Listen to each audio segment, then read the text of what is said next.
reconnaître tes faiblesses. Quand tu n'en as pas, dis que je n'en ai pas. Plusieurs sont dans des difficultés. Reconnais tes faiblesses de fois chez tes amis, chez tes frères. Quand tu sais que tu ne peux pas faire telle chose, va demander de l'aide, va demander secours. D'autres sont orgueilleux, ils n'aiment pas demander service. Orgueilleux, il va voir que je suis venu les demander. Mais c'est pour cette raison que Dieu t'a placé à côté de toi. Et je t'informe en passant, alors que je priais, Dieu m'a dit que la plupart de réponses où la puissance de Dieu se manifestera plus dans la vie de ces personnes-là, que tu es en train de croire que non, moi pas avec lui, mais c'est par lui que la puissance de Dieu se manifestera. Dieu veut en fait te pousser à être humble devant la personne. Car c'est en étant humble auprès de lui que la puissance de Dieu va se manifester. Mais tant que tu te vois encore fort, qui? Moi, aller vers lui. Ah, jamais, never. Tu as fait du mal à quelqu'un, sois humble. Va demander pardon. Si en demandant pardon à gauche, à droite, le Seigneur t'élève. Mais quand tu te dis que je ne demanderai pas pardon, qu'il reste dans son coin, moi aussi je reste dans mon coin. Et même si le pasteur venait t'imposer et les mains, et les pieds, et les ventres, et même l'onction d'huile, on peut te faire boire cela, avaler aux cheveux, rien. Tu ne parleras pas de la puissance dans ta vie. Les autres bénéficieront de la puissance, mais toi tu salueras la puissance de loin. Parce que toi la condition pour ta puissance c'était seulement va t'humilier et va demander pardon à quelqu'un. Mais pour avoir refusé cela, tu vas perdre la puissance. Pose-toi la question ce matin. Est-ce que réellement as-tu un cœur humble? As-tu un cœur humble? Es-tu faible devant Dieu? Et prochainement, je continuerai ce message pour nous faire voir comment alors être humble. C'est vrai, moi je nous ai dit humble, humble, humble, humble. D'ailleurs, d'abord toi-même tu es humble. Regarde, toi-même là, tu es humble. On va le découvrir. Mais depuis que j'ai entendu ces messages devant Dieu, j'ai pleuré, j'ai pleuré. Je me suis rendu compte que j'ai été orgueilleux. Même de fois j'ai été orgueilleux, même devant Dieu. Parce que j'avais cru que dans certaines choses, je suis fort de par moi-même. Mais je bénis Dieu parce que le Seigneur m'a fait passer par des moments, par des étapes où il m'avait appris à être humble dans la vie. Et sois humble. Et la puissance de Dieu se manifestera dans ton humilité. Ne sois pas comme ces deux hommes qui sont allés prier à l'église. Le pharisien qui dit, Seigneur, moi je ne suis pas comme cet homme-là. Lui c'est un voleur, c'est un menteur. Lui d'ailleurs c'est ci, cela. Il accuse les autres. C'est facile ici à Chamatioche peut-être, ou à l'église. Tu entends quelqu'un peut te dire, regarde avec tout ce qu'il fait, regarde, il prie encore. Et il n'a même pas honte avec ce que le pasteur a dit, prier en langue. Il prie en langue, malgré ce qu'il m'avait fait, il prie encore en langue. Tu sais voir facilement les fautes, les erreurs des autres.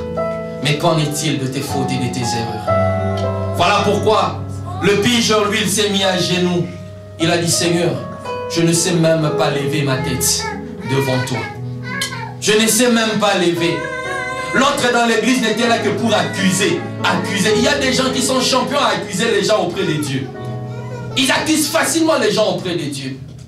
Mais l'autre n'a pas voulu accuser. Mais il est plutôt venu dans l'humilité. Seigneur, je ne sais même pas lever ma tête devant toi. Aie pitié de moi, je suis un homme pécheur. Les deux voleurs également à la croix. L'autre est en train de dire, si tu es fils de Dieu, sauve-toi. Mais l'autre est dans sa faiblesse. Il reconnaît, il a dit, maître, c'est vrai que je suis un brigand. C'est vrai que je suis un meurtrier. Mais aie pitié de moi. Quand tu seras dans la gloire, souviens-toi de moi. Et bien aimé, toi aujourd'hui, tu te bats pour entrer au ciel. Mais je t'informe qu'il y a déjà un voleur qui va t'attendre au ciel. Ce voleur-là est déjà au ciel. Ce voleur-là est au paradis. Voilà pourquoi c'est possible qu'une impudique aussi soit déjà au ciel. C'est possible qu'un menteur, Église de Dieu, soit au ciel. Si tu avais l'habitude d'être hypocrite, l'habitude de mentir, l'habitude de calomnier, l'habitude de faire toutes ces erreurs dans ta vie, l'habitude d'avorter ton sang, mais viens seulement auprès de Jésus, viens auprès de l'agneau de Dieu. C'est seulement auprès de l'agneau que lorsque tu reconnaîtras tes incapacités, tes insuffisances, tu reconnais tes péchés, tu reconnais tes manquements. C'est alors que la porte du ciel, la porte du royaume te sera ouverte. La porte de la puissance te sera ouverte. Et la Bible dit du reste, le royaume de Dieu ne vient pas de manière à frapper le regard. Ce royaume viendra dans toute sa douceur. Le royaume des dieux, c'est même la puissance des dieux. La puissance des dieux, lorsqu'il arrive dans la vie d'une personne, c'est avec humilité. Le gens attendaient voir un Jésus glorieux monter sur des grands chevaux venir. Mais c'est ce Jésus-là qui est venu dans un humble tas. C'est Jésus qui est venu dans Bethléem. Qui pouvait croire que de Bethléem, un grand roi pouvait sortir? Qui peut croire de Shammah Church que des grands hommes peuvent sortir? Apprenez à être humble, Shammah Church. C'est alors que l'Éternel rendra ton nom grand.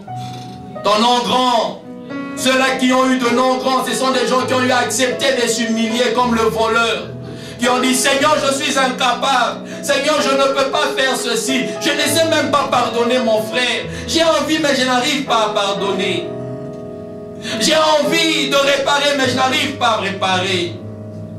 Et quand nous reconnaissons seulement ses limites et ses insuffisances, alors la grâce de Dieu se manifestera. Car ma puissance s'accomplit dans la faiblesse. Ma puissance s'accomplit dans la faiblesse. Et ma grâce te suffit. Et la Bible dit, là où le péché a abondé, la grâce a surabondé.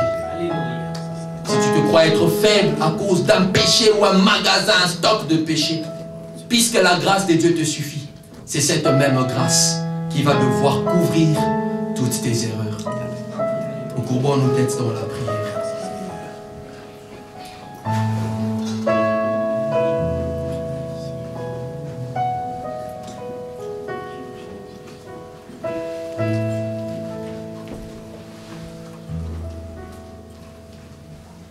Les chantres peuvent rester, il n'y a pas de problème, papa. J'aimerais juste prier pendant 2 minutes, si pas 3.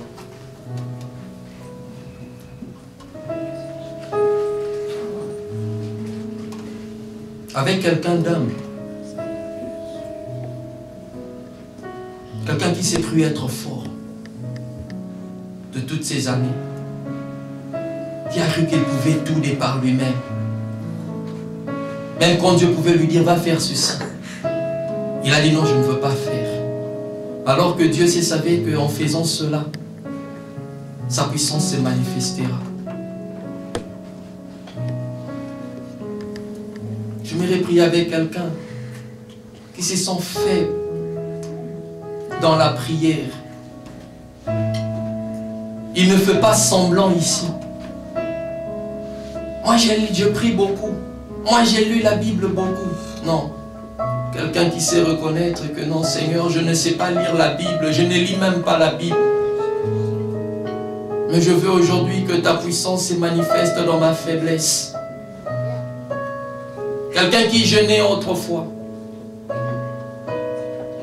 Depuis que tu es aux États-Unis, le jeûne est devenu pour toi une corvée. Tu jeûnes quand tu veux. Ce n'est plus tel que tu t'étais arrangé avec le Seigneur. Au pays, tu avais des programmes fixes de jeûne et prières. Mais arrivé aux États-Unis, ces programmes ne sont plus respectés. J'aimerais surtout prier avec ces personnes-là. Parce que je suis l'un d'eux qui avait des jours de jeûne. Mais à un certain moment, je l'ai perdu. Ce sont des choses pour lesquelles Dieu m'a réprimandé. Est-ce que cette personne peut seulement se tenir debout là où elle est? Et nous voulons juste prier. Que Dieu vous bénisse. Quelqu'un qui se voit faible. Je ne sais pas dans quel domaine tu es faible. Tu es faible. Tu dis, Seigneur, je ne suis pas fort. Je ne suis pas fort. J'ai juste besoin de ta grâce. Oui, frère Cédric, on peut aller un jour, je sais qu'il s'élèvera dans ma vie, même le dernier. Alors que cela est en train de chanter, juste jouer, tu peux rester papa, lui juste joue. Mais j'aimerais que tous ensemble dans l'humilité, le frère Cédric joue seulement, mais dans l'humilité seulement, tu dis à Dieu, Père, je ne suis pas digne. J'aimerais que tu sois comme ces pigeons, tu dis, Père, je ne suis pas digne. Je suis cru être fort. Je cachais mes faiblesses dans des apparences. Trop de blessures intérieures. Mais tu veux garder le sourire devant les hommes. Mais alors qu'en réalité, le cœur est blessé, faible. C'est un masque, un déguisement que tu t'aimais. Alors que ce matin, le Seigneur te tend sa main. Il est venu pour briser, pour pouvoir essuyer ses larmes. Il est venu ce matin pour pouvoir réellement penser les blessures du cœur, afin que tu ne dises pas toujours que mon cœur est blessé, mon cœur est blessé, mon cœur est blessé. Oui, tu es blessé, il y a un temps pour être blessé, mais il y a aussi un temps pour être guéri. Et ce matin, tu aimerais guérir quelqu'un qui croit avoir un cœur qui est blessé. Tu l'as beaucoup caché par des apparences, mais le Seigneur démasque ce matin. Il veut seulement un homme humble, une femme humble qui peut dire « me voici ». Le pasteur l'a dit la fois passée, « me voici ». Dis seulement « me voici ». Me voici veut dire que je suis incapable. Tu peux commencer à élever ta voix, même dans la douceur, et prie dans la douceur. Tu n'as pas besoin de crier. Dis seulement « me voici, me voici, me voici ». Me voici. On fait passer le scannage. Il y a le scanner que l'on fait passer qui peut détecter les choses qui ont été cachées. Mais laisse que cette parole soit un scanner pour toi. Quelle est ta faiblesse? Est-ce que c'est une faiblesse financière? Est-ce que c'est une faiblesse de maternité? Est-ce que c'est une faiblesse, je ne sais pas moi, sociale? Toutes les relations ont été brisées. Il y a des gens avec qui tu dois réparer, mais tu n'arrives pas. Seigneur, dis à Dieu, je suis faible. Et tu es orpheline. Dieu est passé par les orphelines pour aider. Oui, Esther a reconnu qu'elle était orpheline. Et Dieu l'a connectée à un grand roi. Si tu es faible dans l'orphelinat, c'est qui est sur l'église de Dieu, il est le père des orphelins. Si tu es veuve, c'est qui est sûr, il est le défenseur des veuves. Peut-être que tu es une veuve, tu es en train de nous suivre et tu es en train de traverser des moments difficiles où l'on t'écrase. Mais je t'informe que Dieu est le défenseur des veuves. Tu as été rejeté, humilié, abandonné. Mais ce matin, Jésus-Christ est venu pour ceux-là qui sont malades. Tu es faible dans ta santé, faible dans la santé. Ta santé est faible, tu as prié, mais cette maladie persiste. Mais Dieu est là pour guérir quelqu'un ce matin. Dis seulement, me voici. Rien que me voici. Me voici. Oui, me voici. Me voici. Me voici, Jésus. Me voici. Me voici. À cause de ta compassion.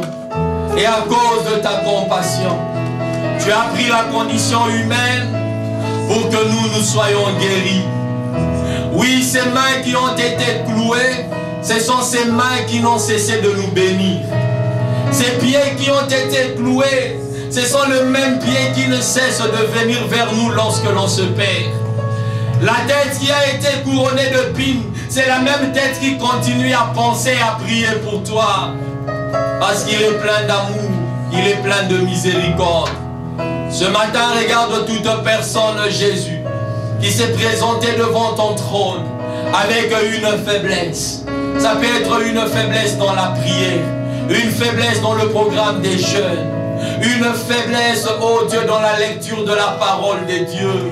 Ça peut être une faiblesse, oh Dieu, financière, une faiblesse dans la santé, une faiblesse morale, une faiblesse dans le nuit, elle n'arrive pas à dormir cette personne, une faiblesse à cause de calomnie, on a porté des faux témoignages contre toi et là le cœur est plein de la haine.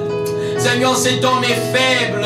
Il ne veut même pas pardonner à cause d'un mauvais témoignage qui ont été portés contre lui, à cause de la calomnie. Seigneur, nous sommes faibles de pardonner. Nous sommes faibles d'aimer. Nous n'arrivons pas, Seigneur, à faire ces choses. Mais nous voulons seulement dire, me voici. Me voici. Me voici. À cause de ta grâce et de ton amour, laisse que tu nous sanctifies par l'eau de ta parole. Et que le Saint-Esprit vienne nous restaurer, afin que la puissance de Dieu se manifeste dans notre faiblesse. Nous te le demandons, Père, dans le nom de Jésus-Christ.